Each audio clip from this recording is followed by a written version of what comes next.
we're going to turn it over to moderator Anna Jester, and she will introduce our first guest. Thank you. Thanks so much, John, and thanks everyone who's also here in person today for this final session. It's fascinating that we're going to the Muscle Bar. I would guess that's spelled Mussel. Yeah, okay. But I do wonder how many of us have, really feel like our ethics muscles have been flexed today. There's been a lot of fantastic discussions and conversations today, and we will certainly not keep those from happening. However, I have been given strict rules for what we're going to do today. So we do have 4 presenters today. We will each have 15 minutes for their presentations. We will hold questions to the end, and then we will have time there, and then we can certainly continue the conversation either at the Muscle Bar or online as well. So with the first speaker that we have today, and I'll go ahead and just introduce each one as we go, is Christopher Kenneally, and he is here to talk about the medium is the message. So with that, Christopher, I will hand it off to you. Well, thank you very much, and thank you for inviting me to join you today. The medium is the message. Marshall McLuhan, a professor at the University of Toronto, coined this phrase in 1964. McLuhan was the father of media studies, and in his time was widely considered a prophet of the electronic age. Apart from the medium is the message, other well-known McLuhanisms are the global village and the post-literate society. McLuhan famously spoke of media that were either hot, like print, or cool, like television. The medium is the message. For McLuhan, a communication medium is the primary focus for study. The content of the medium is only a message that can be easily grasped. Speech is the content of writing. Writing is the content of print. McLuhan explained, "It is only too typical that the content of any medium blinds us to the character of the medium." For McLuhan, the medium has a force that shapes and governs human association and action. I have no academic credentials, and I am not a scholar.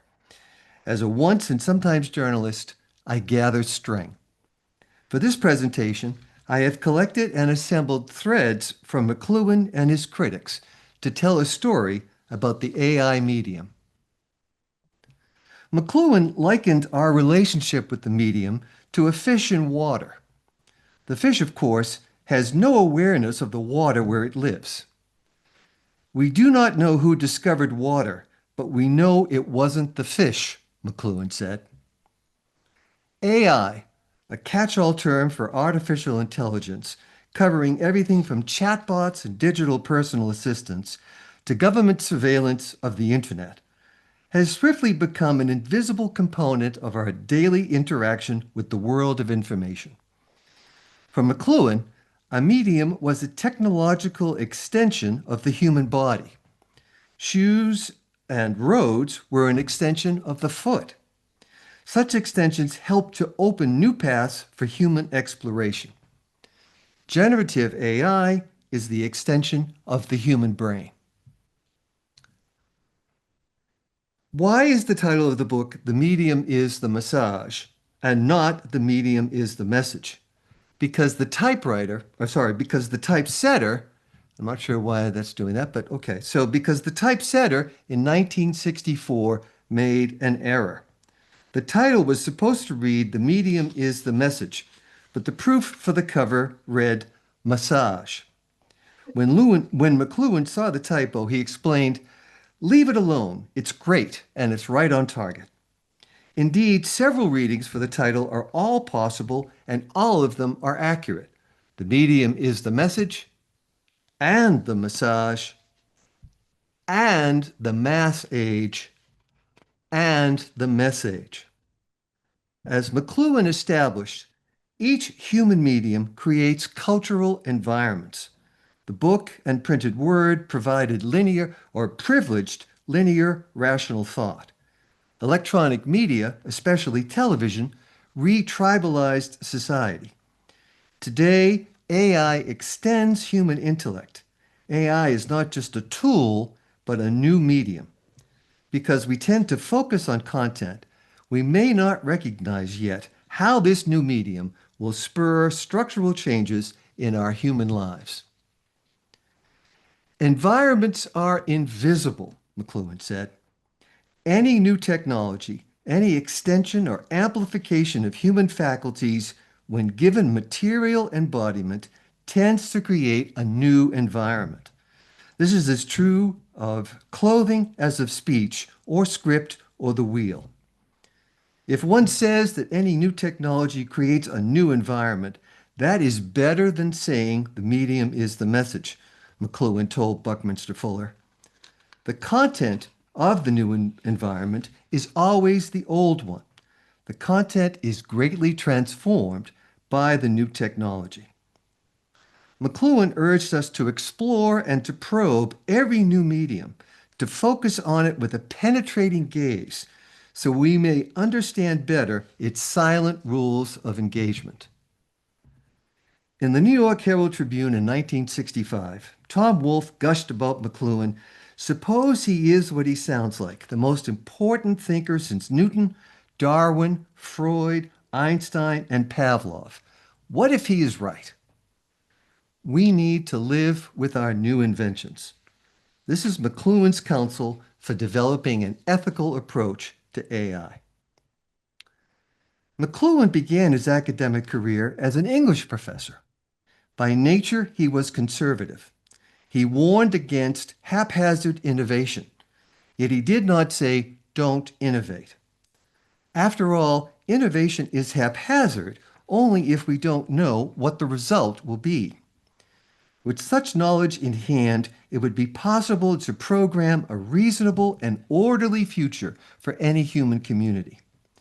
Such knowledge would be the equivalent of a thermostatic control for room temperatures. All media are extensions of some human faculty. Media alter the human environment, the way we think and act, the way we perceive the world.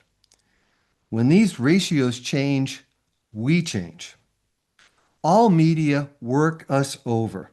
They leave no part of us untouched, unaffected, unaltered. Do not focus on the content of ChatGPT. The AI medium is the massage. 2.5 million years ago, nomadic apes began to walk in a partially upright position, freeing up their hands to make and use tools. They would chip away at large pieces of stone to get smaller, sharper stones. These stones helped them to cut, crush, and pound the animals they hunted. In the seminal book about the Stone Age, Making Silent Stones Speak, the authors theorized that tool-making was not only a functional activity, but also a driver of cognitive evolution, social learning, and cultural transmission. The capacity to make and use tools thus shapes anatomy, behavior, and even the structure of the human brain. The oldest known cave painting is an outline of a hand in red, found in Spain and dated to more than 64,000 years ago. A 45,000-year-old Indonesian cave painting of a pig is the oldest known human depiction of an animal. With Stone Age cave art, the cave was the medium, the extension of our eye and our inner eye, using pigments, brushes, hands, and voices, as well as drums and bone flutes. Cave art enabled discourse within a community, facilitating storytelling and cultural expression. For Marshall McLuhan, such art, all art, was an extension of life. Fast forward to the medium we know best, print. A discourse conducted with paper, ink, type, line drawing, photography, covers, and binding. What hath Gutenberg wrought? Print vanquished the tribal world of the ear, intuitive, directionless, and emotional. The literate eye, with its fixed point of view, linear precision, and sequential logic, created a literate people with a private, detached, non-involved, and fixed point of view. Any new technology, any new medium, invariably stimulates challenges and disruptions to prevailing systems. McLuhan's view on the social changes brought by electronic media were controversial. Television, he asserted, would restore a social unity, replacing the individualistic liberty of literate persons. His optimistic view was hardly universal. I find television very educating. Every time somebody turns on the set, I go into the other room and read a book, said Groucho Marx. In a previous life, I worked as a television news reporter. The problem with TV news, I used to say, is that it's only half news. The other half is TV. Neil Postman, perhaps the greatest of McLuhan's many apostles, writing in Amusing Ourselves to Death 4 decades ago, said, "Americans no longer talk to each other. They entertain each other. They do not exchange ideas, they exchange images. They do not argue with propositions, they argue with good looks, celebrities, and commercials." What is happening here is that television is altering the meaning of being informed by creating a species of information that might properly be called disinformation. Information that creates the illusion of knowing something, but which in fact leads one away from knowing. The essential communication medium today is the smartphone.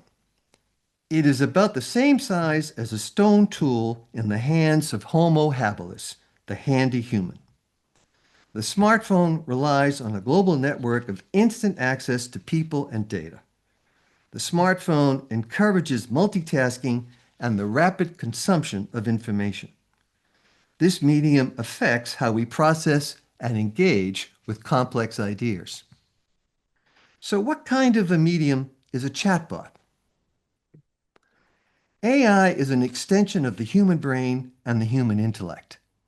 This new medium was developed not overnight, but after generations of research and development. Vannevar Bush, an engineer who founded Raytheon and who directed R&D for the U.S. military in World War II, foresaw this day in 1945. For The Atlantic, he wrote, "One can now picture a future investigator in his laboratory. His hands are free and he is not anchored. As he moves about and observes, he photographs and comments. Time is automatically recorded to tie the two records together. If he goes into the field, he may be connected by radio to his recorder. As he ponders over his notes in the evening, he again talks his comments into the record. His typed record, as well as his photographs, may both be in miniature, so that he projects them for examination." Up to now in human history, Bush said, inventions have extended man's physical powers rather than the powers of his mind. With AI, content is even less relevant than McLuhan imagined. Press releases are no longer written for journalists.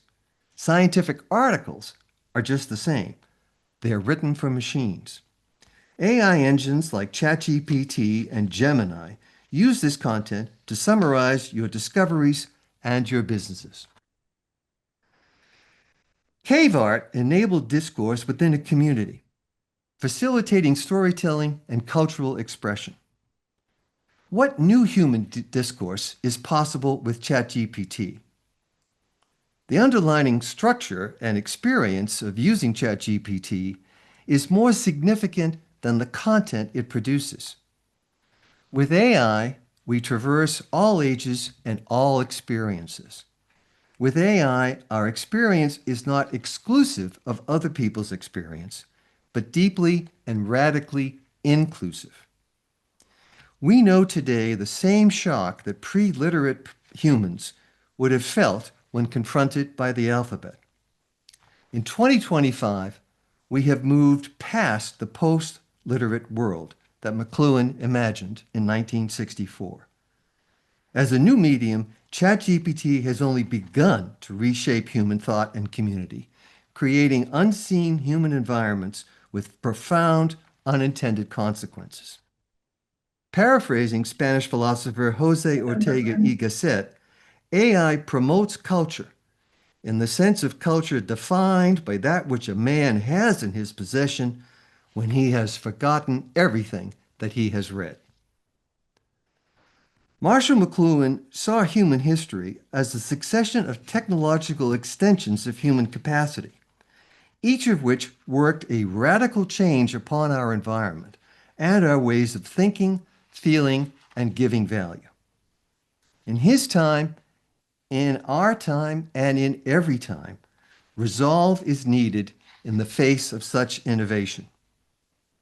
I am resolutely opposed to all innovation, all change, he said, but I am determined to understand what's happening. Because I don't choose just to sit and let the juggernaut roll over me. Many people seem to think that if you talk about something recent, you're in favor of it. The exact opposite is true in my case, McLuhan said. Anything I talk about is almost certainly something that I'm resolutely against.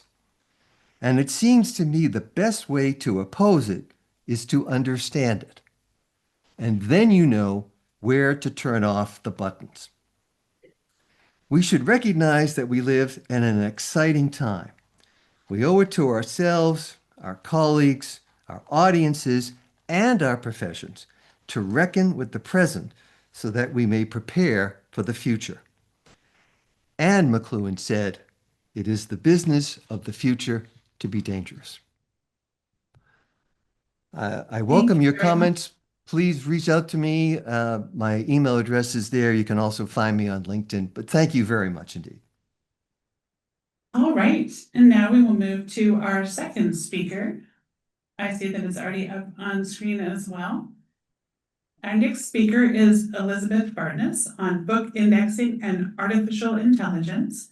And Elizabeth, are you sharing your screen as well? Yes, I am sharing my screen. Perfect. Wonderful. Thank you so much for joining us. I'm handing it straight to you. Great, thank you. I am Elizabeth Bartmess. I'm a book indexer, and I am also the chair of the AI committee of the American Society for Indexing. The American Society, or the committee, was formed in summer 2025 to investigate potential impacts of AI on indexing. Since then, we've published a white paper on AI and indexing. I'll be using some data from that in this talk, as well as a statement on AI with recommendations for indexers, authors, and publishers. One of the conference organizers will put links to those in the chat at the end of this talk. The committee also does reviews of AI-based indexing software. We have 2 reviews up right now, and we do outreach and collaboration surrounding AI and indexing. So I'll begin by talking about book indexes. After that, I'll describe the experiments that our committee did with asking generative AI chatbots to generate indexes. And at the end of this presentation, I'll present some recommendations for authors, editors, and publishers surrounding AI and indexing. Book indexes empower readers to quickly access information and explore thematic connections. They provide a kind of exploded map of the book's themes, concepts, citations, etc. And they are not auto-generated. They are typically produced by a human indexer who reads the entire book, analyzes and extracts substantive terms and concepts, orders them alphabetically, and adds cross-references to express relationships between them. And I want to emphasize here that indexing involves both comprehension and judgment. Much of what I do as an indexer involves making many, many small decisions, each one grounded in multiple contexts at the same time. This is why indexes are complex, cognitively intense, and time-consuming to produce. Readers and authors have expectations surrounding book indexes. Readers expect indexes to accurately reflect the book's contents. Authors expect indexes to respect their terminology and arguments. Indexes fail to meet these expectations when they omit relevant substantive terms or concepts. This denies readers access to the full content of the book, or when they misrepresent the author's intent, which violates authorial integrity, or when they contain inaccurate or incomplete page references, which violates the reader's trusts. Indexes like this are unethical. All right, so a good index needs to meet many criteria, some of which differ depending on the subject matter and the audience. And I'm not going to go over all of the criteria that an index needs to meet. I need a lot more time for that. But 3 minimum important criteria I'll talk about today are completeness. An index must guide the reader to all relevant information in the book. Navigability. An index must guide the reader to subtopics and related topics. And accuracy. An index should not contain false or inaccurate information, and it should reflect the author's terminology. And what we did, we asked 3 AIs to create indexes for 3 public domain books. Not all AIs got all the books.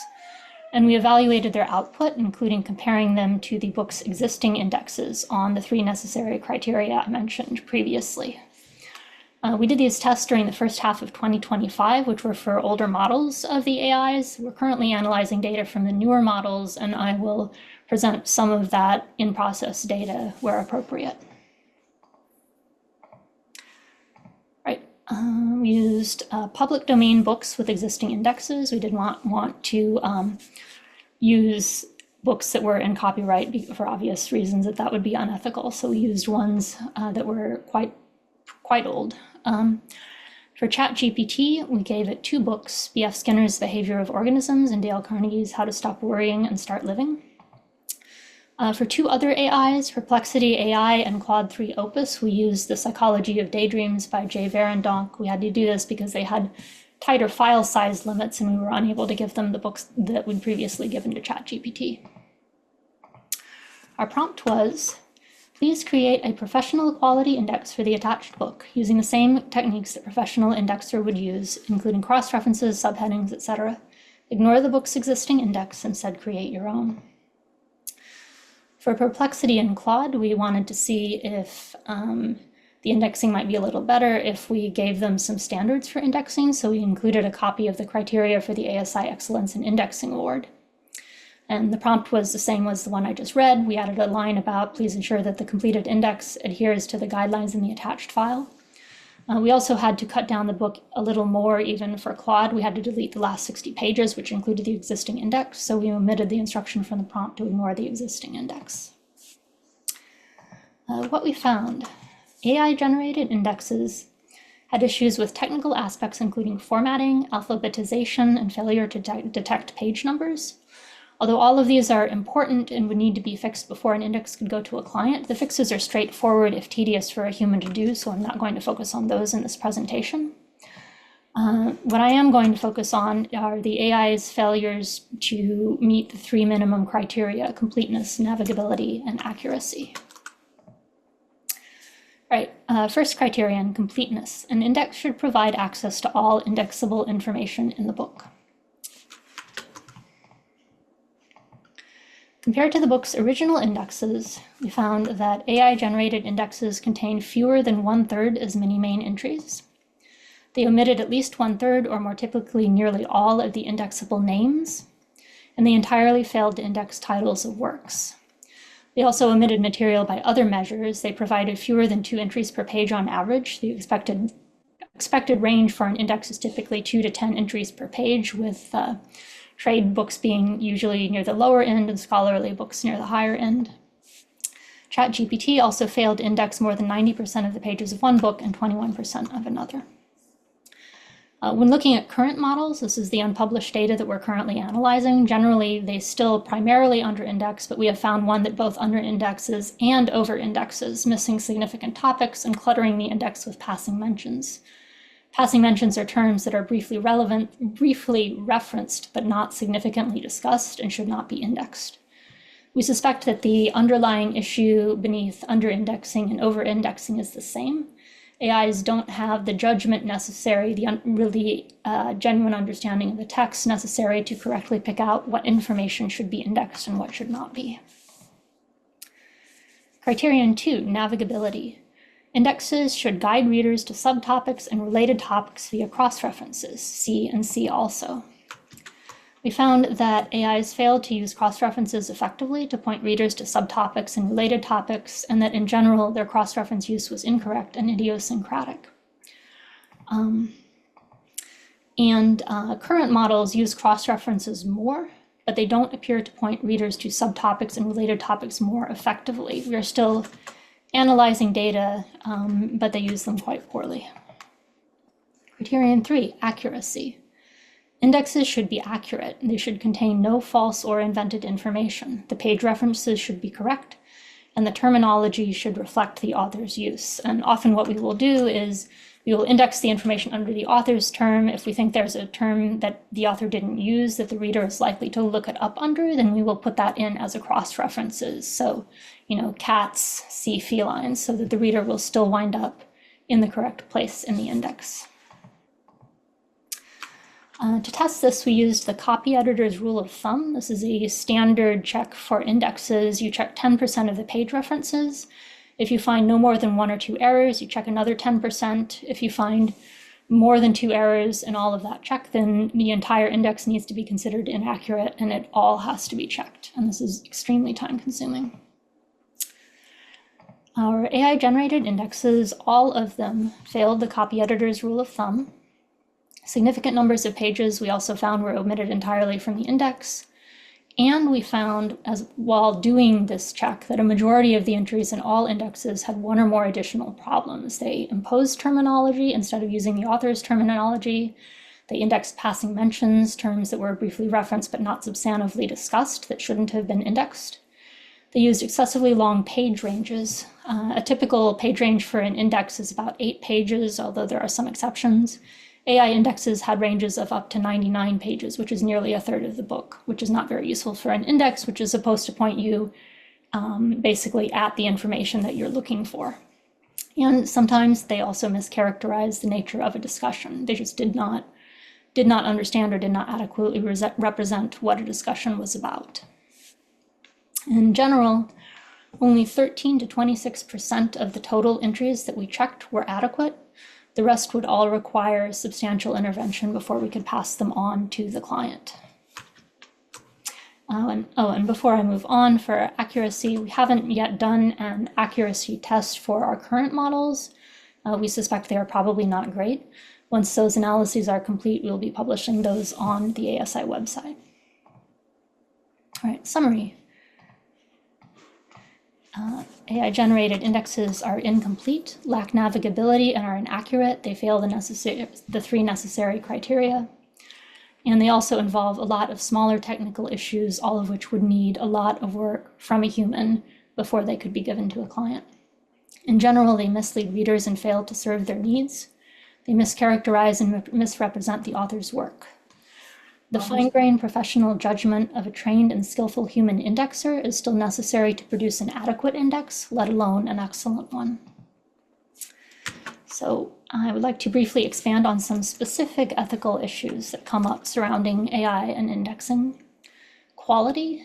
AI-generated indexes are of poor and inadequate quality. They do a disservice to both the author and the reader.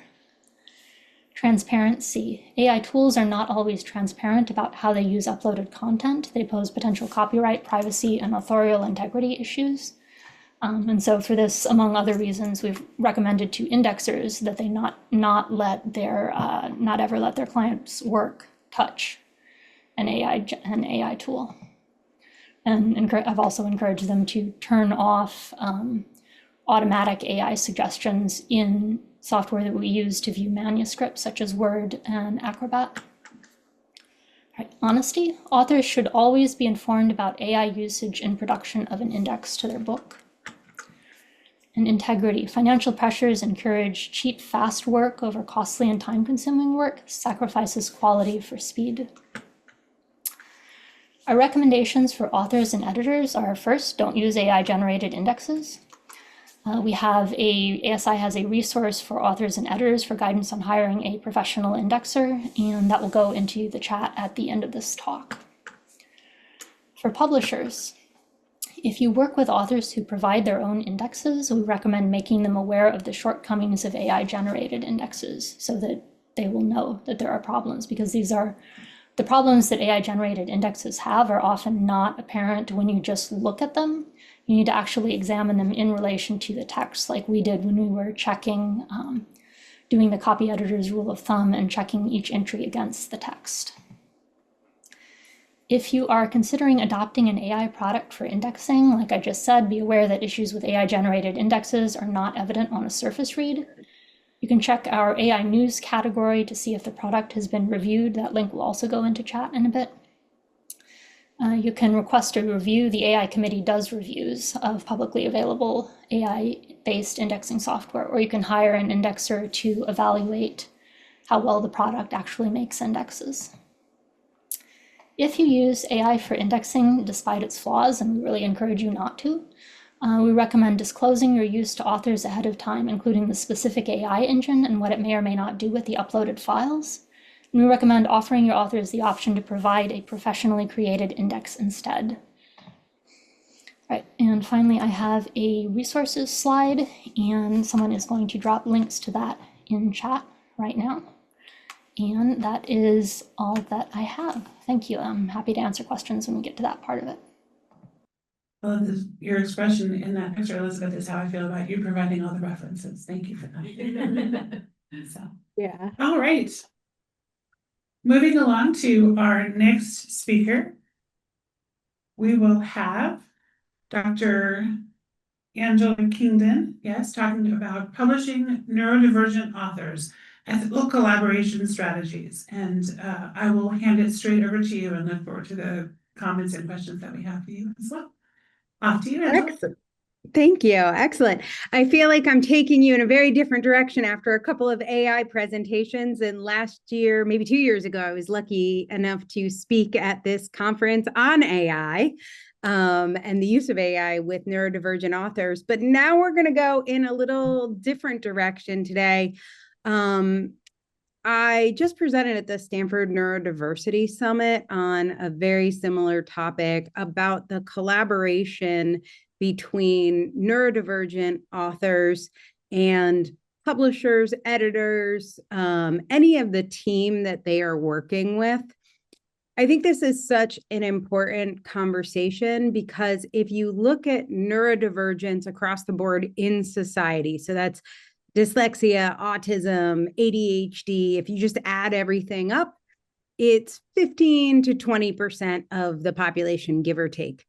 But within publishing, that number is much higher, probably closer to about 50%. And the reason why is that what connects neurodivergence, this is a theory, but this is a very popular theory of the moment. It is called monotropism.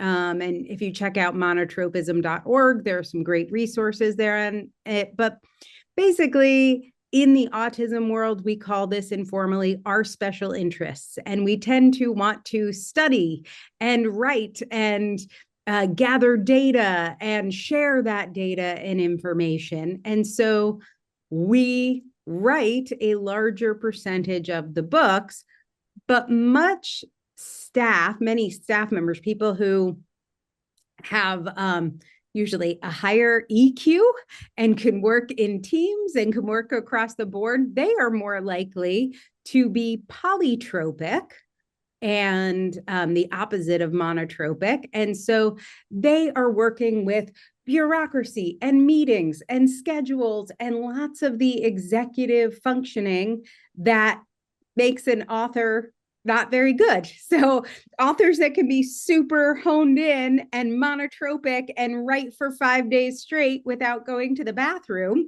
we are writing your books, but the people that are going to get it published tend to be more likely neurotypical. And so there is a mismatch, which in the world of autism is called the double or two-sided empathy problem. So basically, if you get a whole bunch of autistic authors together or neurodivergent authors together, which is what I do for a living, you will find that they complain pretty much incessantly about you guys, about the people that are doing the editing and the publishing and the producing. And they don't understand the systems and they are in a constant state of frustration. And if you talk to people in publishing, they are often baffled by the needs of authors that they just don't understand. And they might call us divas or dramatic or frustrating. And what we are looking at is two populations that are missing each other. It's not autistic people don't have empathy. It's not that neurotypical people don't have empathy. It's that we have different communication styles. And it's a miracle we get as much done together as we do. And so one of my goals is to just educate on, I'm going to talk about 3 basic changes that you can make, or maybe if you're doing them, give yourself a pat on the back, that will help meet the needs of neurodivergent authors, which is just going to make your life easier. So we're going to hit milestones sooner. We're going to deliver stronger manuscripts, and there's going to be many fewer annoying, stressed out conversations and emails. So publishing equity is not just about who gets published, but how the process is structured. And the people you are publishing that are neurodivergent are better at masking. That doesn't mean they're the smartest books or the best ideas, but they're the best ideas of the people who can mask enough to survive the bureaucracy. The problem is this leads to burnout, stalled projects, missed deadlines, and worse, autistic people have an average life expectancy of 58, and we are 7 to 16 times more likely to die by suicide. And that is directly connected in the research to masking.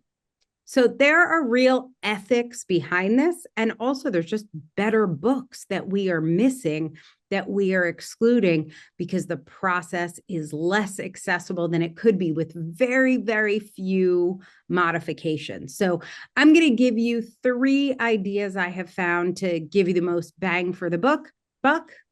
And the first is flexible communication.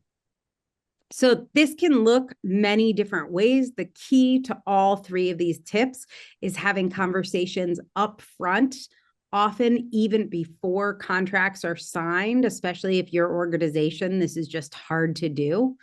One of the thing that unites neurodivergent people, you can be a little sciencey for a second, is that we have differences in our mTOR protein development. That means we have changes in the way our synaptical pruning works, that you may have heard the phrase, if you've met one autistic person, you've met one autistic person. What that means is we all have different sensory needs and preferences. And a lot of times we don't even know what they are. That's one of our missions at the Autistic Culture Institute, is help people understand what these things are. And so spending some time up front to identify the best communication methods and adapting your process to make that work. So a shared document instead of a meeting. Limiting meeting times to shorter meetings very often, especially for our ADHD clients. Making sure we're making videos or voice memos for our dyslexic clients that we're working with.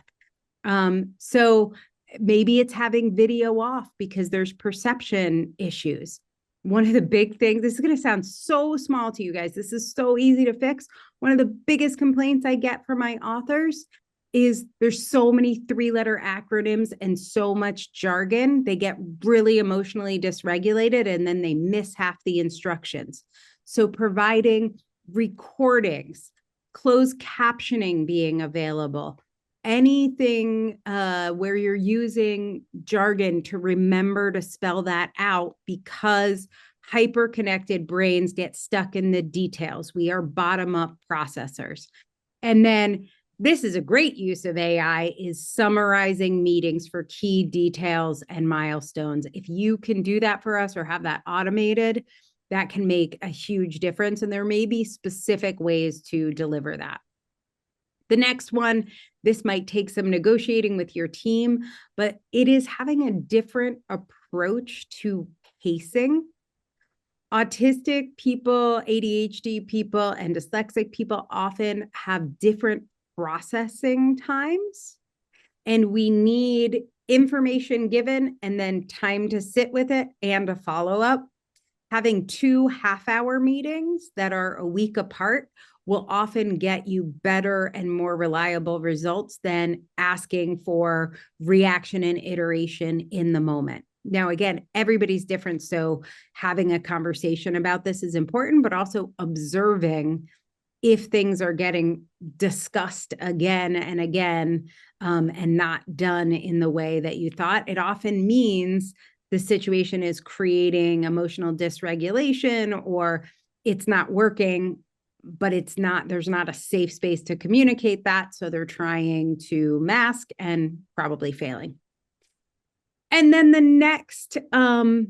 next piece, which we've already talked about a little, but it is reflexive collaboration. Have the conversation up front and then continue that conversation throughout.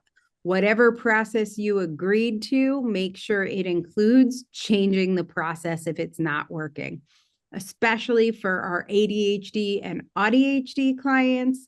They need to know that built in is the possibility to change, or you will often get reactions and pushback, sometimes meltdowns or delays, or things that might feel like dishonesty or frustration because they are feeling trapped.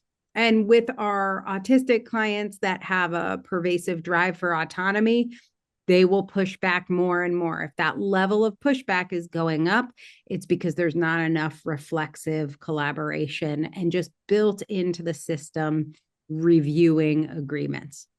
So I've created a little checklist here. You might want to grab a screenshot. I'm sure these slides will be available, but this is the process we go through with our authors at Autistic Culture Press.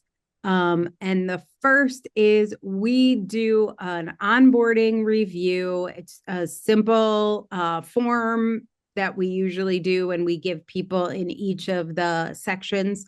They can reply with a video if they prefer, or in text, and we learn a lot from how they reply.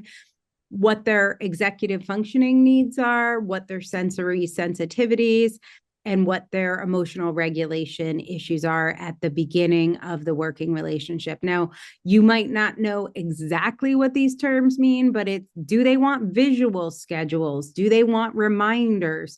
Do they want calendar notices? How are they going to make these deadlines? And if you're expecting them to do all of it, you can. That's what we've always done. Like, it's on you, read the contract. However, you are missing the opportunity to have even better authors with even better work that it wouldn't be accessible for. If you have things like templates or tools, let's say for citations or how to provide images, a lot of times what publishers will do is they will put it in a SharePoint drive and say, everything you need is there, figure it out yourself. That will work for some authors, but assessing up front what accommodations need to be made, that again, I'm not throwing your whole process up, but knowing up front when they find out in the moment, oh, we need you to do all your citations MLA style instead of APA style, and they have 2 minutes to get that information. A lot of times my clients will complain the publishers will throw a cover at them over the wall. And they'll be like, hey, this is what we're thinking for your cover. And there's a whole new title. This is just going to create so much dysregulation. They're going to end up fighting about things they don't even really care about. And so getting those conversations about when we make changes, when we make decisions, if we change the publication date, if we want to suggest a title or cover art, here's how we will communicate it. Again, we've talked about multiple communication options. Have that conversation up front and include that reflexive piece. We'll revisit this once a month. Set up an automated email. Just checking in is the way we're communicating working. Feedback. Rejection sensitivity dysphoria is probably more prevalent among ADHD clients.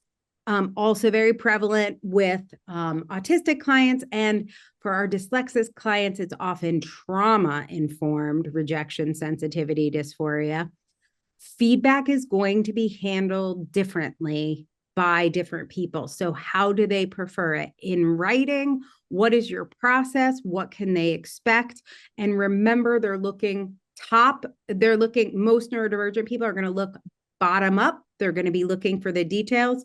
Most publishing staff are going to be top down. So they're going to be like, big picture, this is great. We just need you to change all the references. That's going to sound good to you as the publisher. Your neurodivergent clients are going to be freaking out because they are focusing on the details and thinking about how many references there are. They're not hearing your top line, your little Oreo cookie of the compliment and then the complaint and then the compliment will not work with your neurodivergent authors, which again is probably half your authors. Offline processing time is key, and assigning a point person outside of the dyad for empathy mismatches. So a little more here on my TED Talk. If you want to scan this, you can watch my TED Talk on autistic culture and how that all works. And I am happy to be in touch and answer your questions later. Thanks, everyone. It's a pretty great ending slide to say, and you can literally watch my TED Talk. I love that. So. All right. And we are ready for our final presenter of the day. Again, we'll do these last 15 minutes of presentation, and then we will open it up for questions. If you're like me, you've been making notes, maybe in your phone, maybe other ways as well, the questions as well.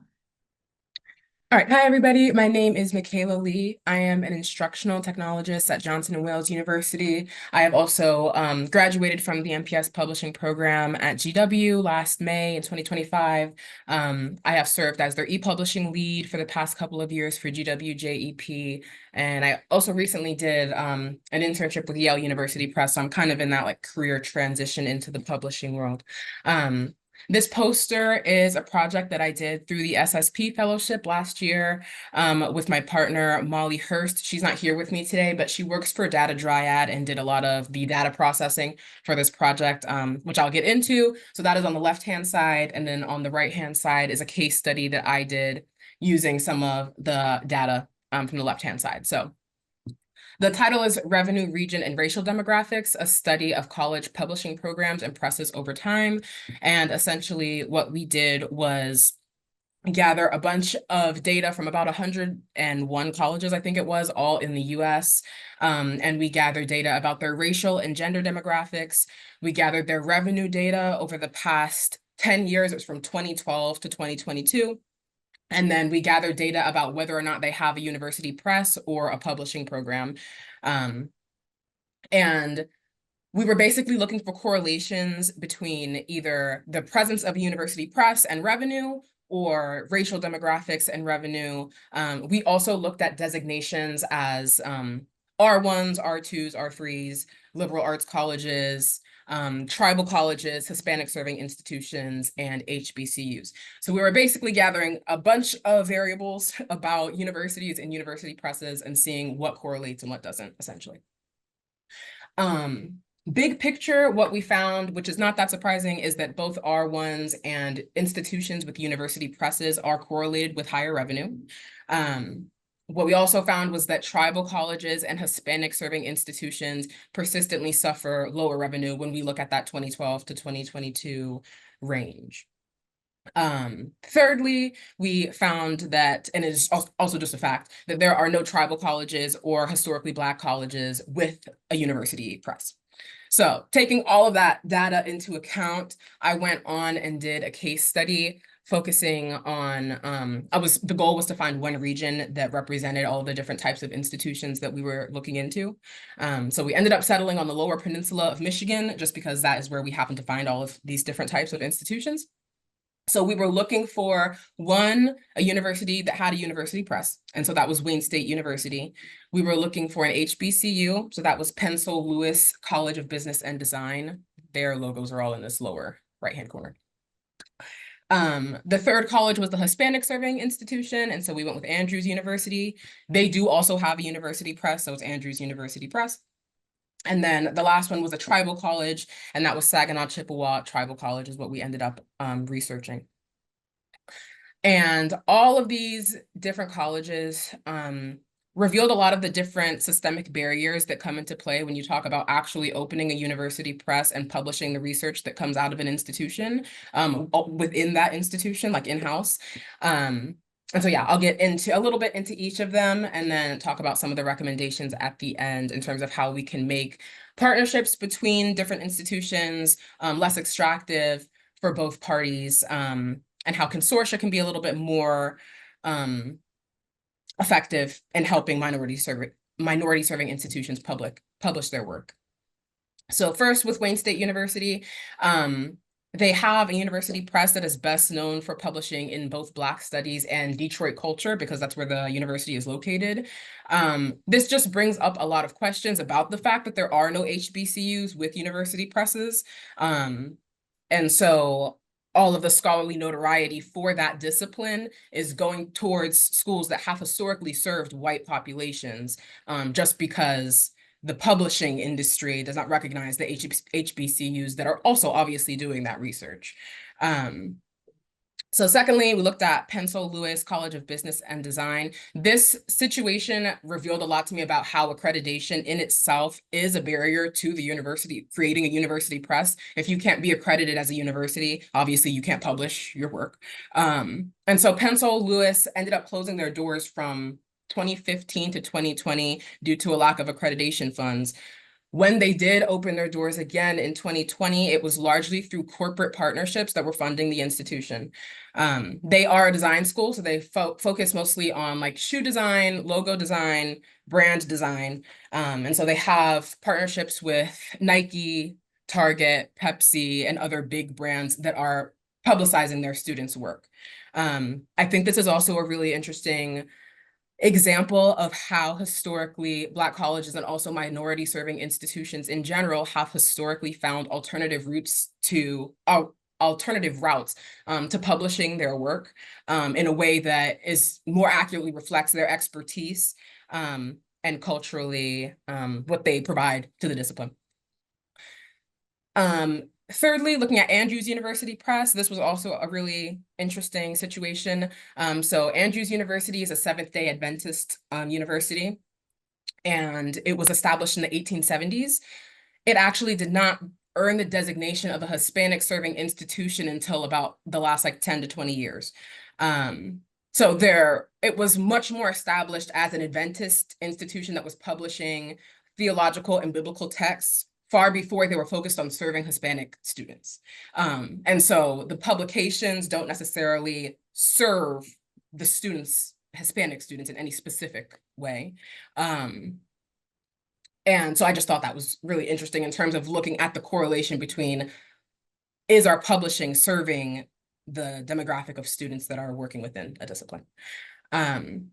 Thirdly, I looked at Saginaw Chippewa Tribal College. That, again, brought into question a lot of issues about accreditation.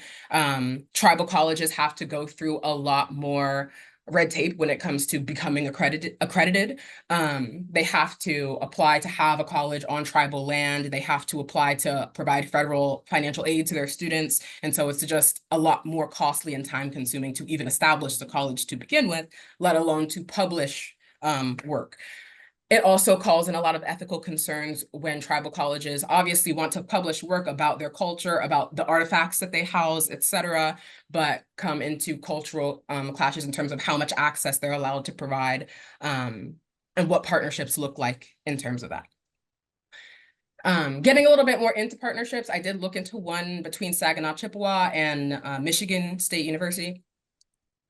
And what I found was that it's called the NAI. It's the, I have to check what that acronym stands for, but it's at the university, Michigan State University. And they essentially worked with Saginaw Chippewa to gather a bunch of artifacts and information, interviews from tribal land, and then they published them on their website. But when I looked at the actual website for Michigan State University, Saginaw Chippewa Tribal College is like hardly mentioned on the page. It's mostly looking at the research itself, the artifacts that they gathered, which is all amazing, but it doesn't really reflect the work that their scholars did in terms of recognizing them for what they did.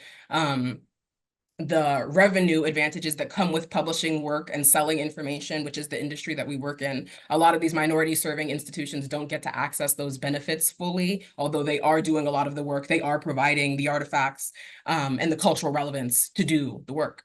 And so, yeah, was there anything else I wanted to mention? Oh, so for recommendations, one, focusing on partnerships that are not so extractive. So really thinking about what can our minority serving institutions also get out of the partnership aside from being able to publish their work, especially in the ecosystem we have now. It is not all that challenging to publish your work, but it's doing it with the scholarly notoriety, doing it with the resources, doing it with the mediums that work best for whatever information it is that you're trying to convey. And that's where partnerships are helpful. So really thinking about how can we put our minority serving institutions in the seat of expert and think about how we're just providing resources for them to get the work done.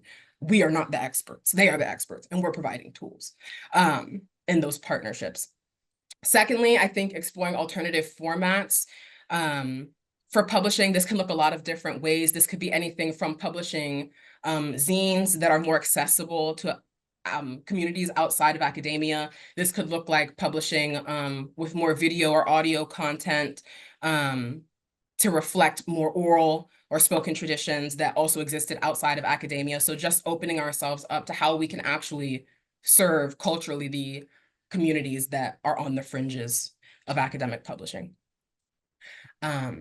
Yeah, and I think that was all I had, and we are taking questions after mine. Thank you. Thank you so much, Mikayla. All right, what a diverse group of presentations, as promised by the session, indeed. So I certainly have, let me turn off my timer as well, although it would be quite funny if it tells me to stop talking. That would be pretty accurate. Be my turn. All right, so I have some questions as well for our presenters, but would anyone in the audience like to start, or we have some online? Yeah. So this question is for Elizabeth from Sabrina, who posted in the chat. In your experiment, did you ask the AI to correct itself to see if it would give improved results? Yeah, so I did that a couple times with the data that I was presenting that we later wrote up in a white paper. The first time the AI produced an index that had no cross-references, and I said, hey, this has no cross-references in it. And so it gave me back a copy of the index that added a cross-reference to every single entry, many of them to entries that did not actually exist. The second time, the AI gave me an index without any page numbers, and I said, hey, this doesn't have any page numbers, can you add them? And the AI incorrectly claimed that I had only given it part of the book and not all of the book, and that therefore it would be unethical for it to provide me with page numbers. We have also more recently, after writing up a white paper on these results, I have tried indexing using the white paper as a supporting document, giving the AI something to index and a copy of the white paper and saying, hey, use this copy of the white paper to improve your results. It does not appear to improve the results any, but the AI does insert topics from the white paper into the index as though they were part of the work to be indexed. So I would say that generally asking it to improve itself doesn't work very well.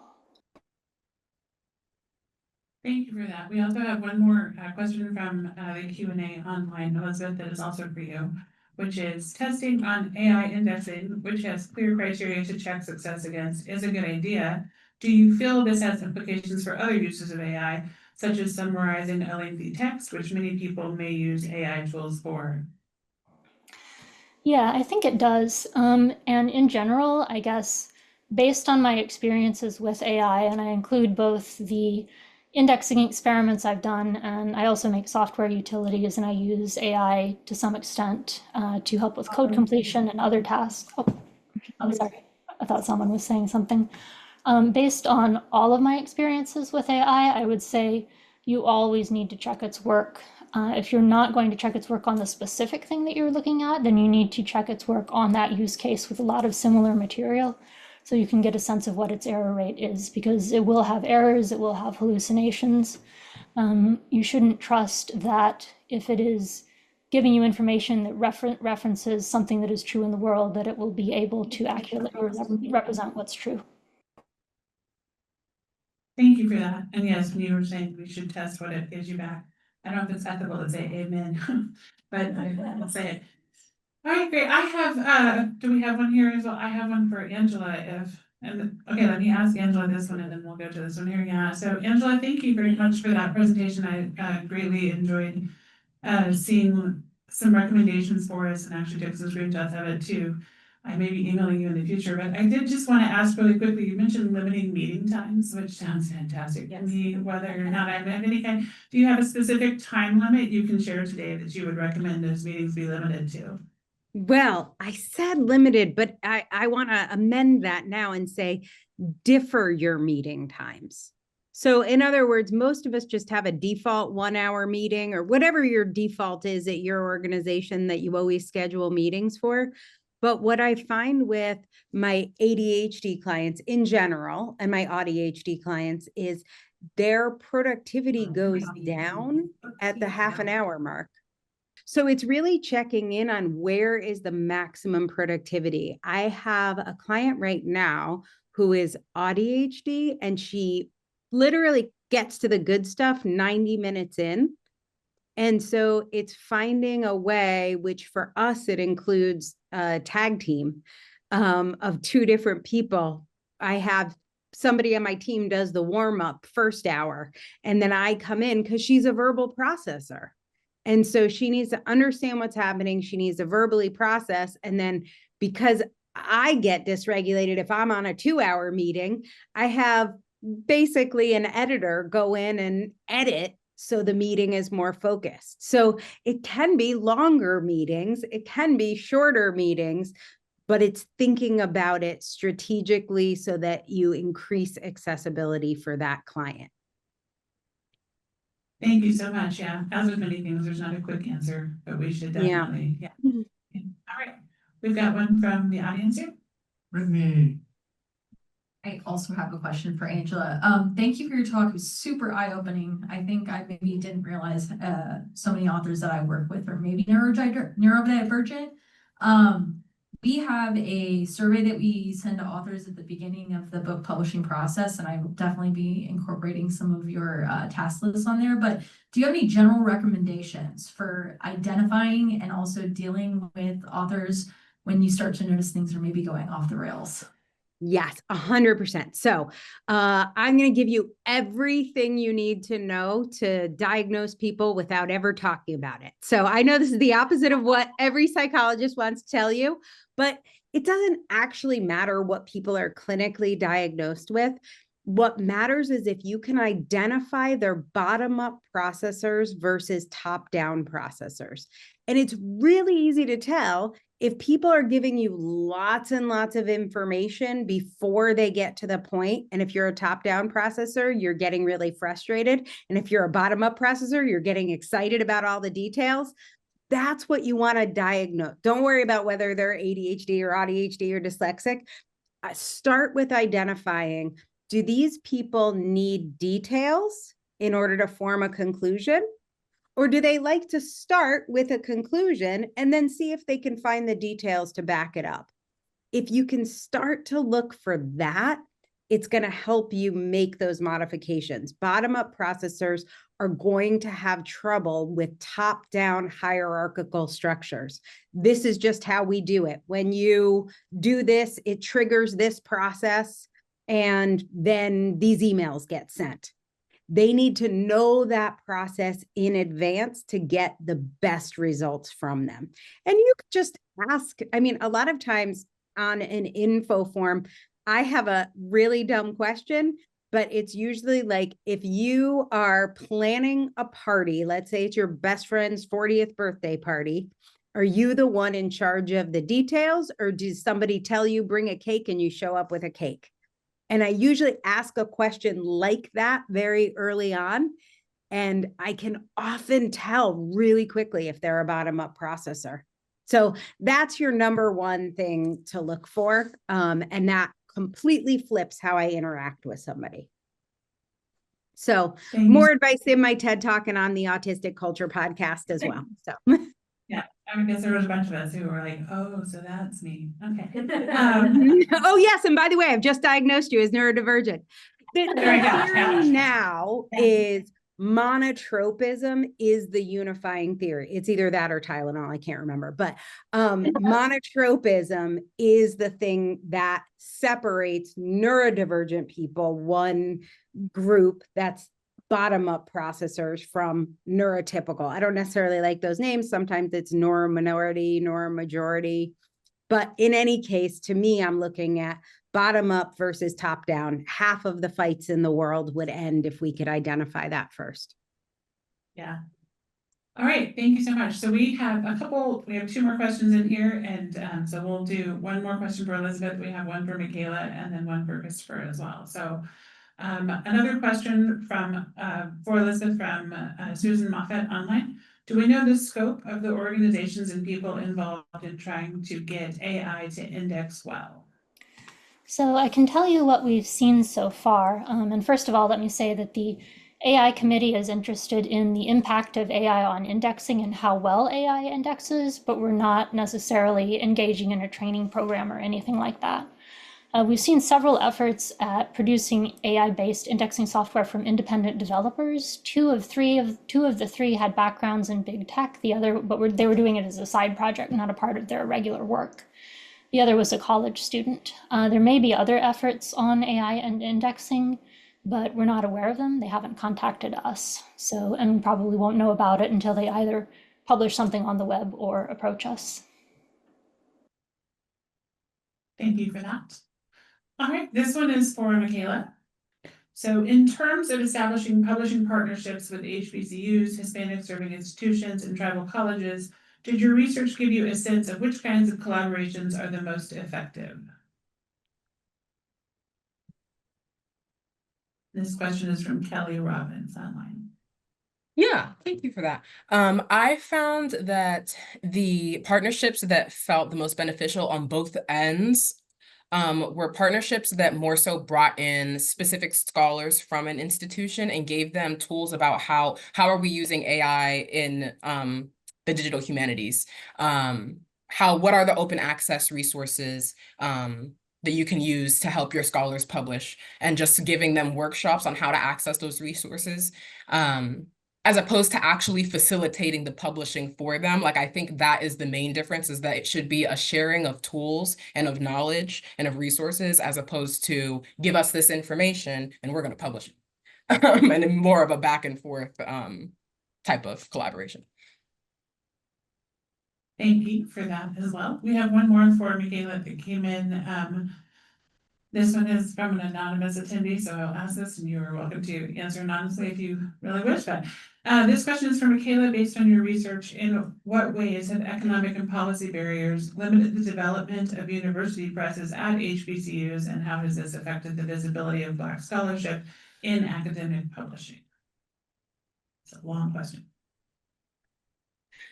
Yeah, I'm trying to make sure I remember all parts of it. I think a major part is, like I talked about, the accreditation process for a lot of institutions. And I think that for a lot of minority serving institutions, the bar in terms of revenue is to stay open and stay serving their students, as opposed to looking to open university presses and generating larger revenue. I think it's a privilege that a lot of PWIs have, that they don't necessarily think about the fact that just staying open is a major challenge for a lot of minority serving institutions. Aside from that, I think cultural hegemony within publishing, similar to like the way that we just have peer review processes that have worked the way they have for so long. We have publishing processes that have worked the way they have and looked the way they have for so long. When minority scholars try to infiltrate those processes, it's very, very challenging. Both like mentally, emotionally, and also just systemically, to infiltrate different disciplines and resources. So I think that would be my answer. I would love to get like a typed version of that question and answer it more thoroughly in writing. And we might be able to keep that from the questions that we have here and forward that as well. So thank you, Mikayla. Okay, I'm aware that we have 2 minutes left in this session. Did we have anyone else out here? Or I have one as well for. Do you have any more in the room? Any more questions? And I have one for Christopher before we go as well. I think the question in the room is, when does the social hour start? Yes, that is typically, yeah. It's always noticeable that we have 2 minutes left. Yeah. So Christopher, as we head off to that social hour, I think that would be a great ending question to note. Well, thank you very much for your presentation and the thoughts that it will generate and give all of us to think about. I know I personally have just been reading a book called Co-Intelligence by Ethan Mollick, and I wondered if you had any other book recommendations for this group, as that feels like a very fitting way to end any session, probably of this group as well. But anything else that Well, you've been reading? Go ahead. I'm so sorry. Sorry, sure. Always good to read more, but I would just go back to one book I referenced briefly, which is Neil Postman's book, Amusing Ourselves to Death. He wrote it in 1984 about television, but if you read it, you will think it's about today and about social media. He covers not only just the way a post-literate society sort of breaks down information, but particularly the impacts on politics, policy, and culture. So if there is one book I would tell people to pick up at their library, it would be that one, Amusing Ourselves to Death. All right, thank you very much for that. And thank you again to all four of our speakers for, again, wonderful presentation.